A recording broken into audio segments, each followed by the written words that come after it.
Hey y'all, this is Port 1119 with Head Frame Hunters. We're working on the Young Buggy, and I just finally managed to pop the exhaust scrubber drain cap off. I put a little bit of water in there, maybe 20 gallons, and there is several inches of built up carbon in the bottom of the water scrubber, just plain soot.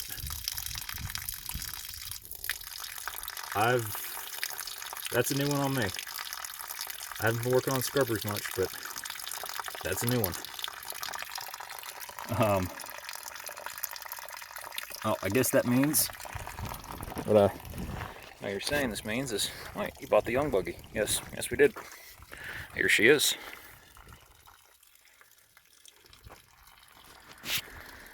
So this is the one we looked at up in Moab this spring. And just been going over her, looking for what needs to be done. Big thing we got is a seal on the steering cylinder. It's got a pretty good leak. So I talked to the manufacturer, Young's Machine out of Monticello, Utah. And they do support these old buggies. This one's a 1977. Got a quote for the seal kit. It's about $20. So we'll be having that shipped down. Had that seal swapped out and get that fixed. Then had the steering column opened up, and there looks like there's a bad O-ring.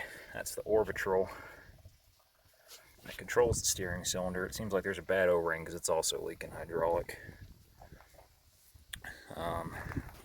Now the last videos I did on these little things, it was more focused towards looking at them than really going over them. So it's a Young's 965 5-ton truck. Got a 4-cylinder Deutz air-cooled indirect injection diesel. Same engine as the 911. And Napco rear dips, Funk transmission. This one's got that's a locking lug for the tailgate. I've got it unlocked. The seller threw in a bunch of junk. It's not radioactive. We did check. But I need to back that up to the trash pile and get rid of it. So, double cylinders for the bed. And whole bath air cleaner, catalytic converter, and down there that elbow runs into an exhaust scrubber. And this transmission is unconventional, to say the least. It's a 3-pedal, but it's not clutch. So you got your forward pedal, your reverse pedal, and your brake pedal. Use the pedals to control your direction. That's it's a Myco lever lock is what it's called. You flip that up and there's a little cable that runs down to there, then to the master cylinder next to the battery. And all it does is engage the hydraulic rear disc brakes, which are located here.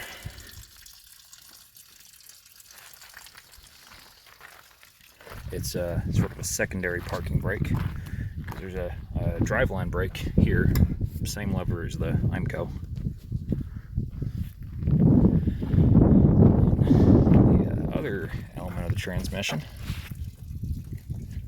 I don't know how well that's, I think you can see it there. So it's a 2-stick transmission. So that's that's first gear, that's second, that's third, that's fourth. It's not a power shift. You got to stop it before you shift gears.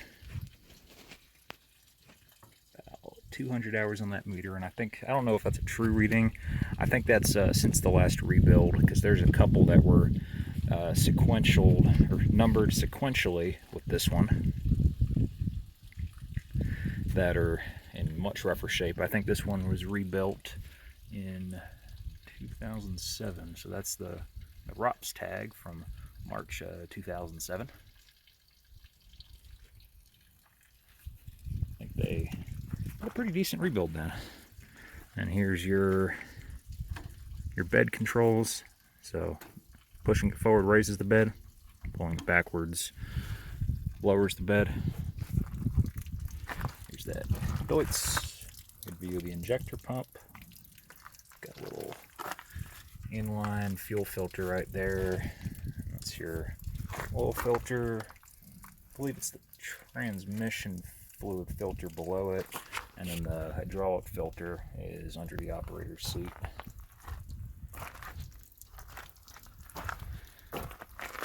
Well,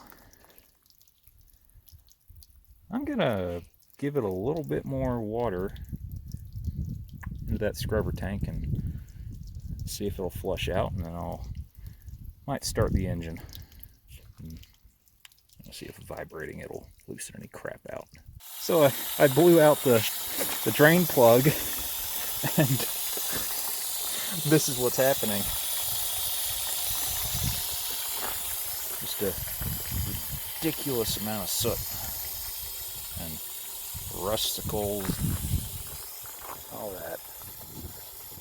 Shock your wheels for safety. Oh man, it looks like watery crude oil. That's just awful. The procedure for cleaning out these scrubbers is to dump some powdered dish soap into them. I don't think that the guys who ran this last did that very often, and I think it was run quite a bit without the scrubber. But you can see what the scrubber does, because all that stuff otherwise, that's all stuff that got through the catalytic converter, all that soot. And if you're working underground and you didn't have that scrubber, you'd be breathing that. All that would go into your atmosphere. So that is why exhaust scrubbers are a wonderful thing. Well, this has been 401119 with Head Frame Hunters. Tinkering with the Young Buggy. Thank you very much for watching, guys. Adios.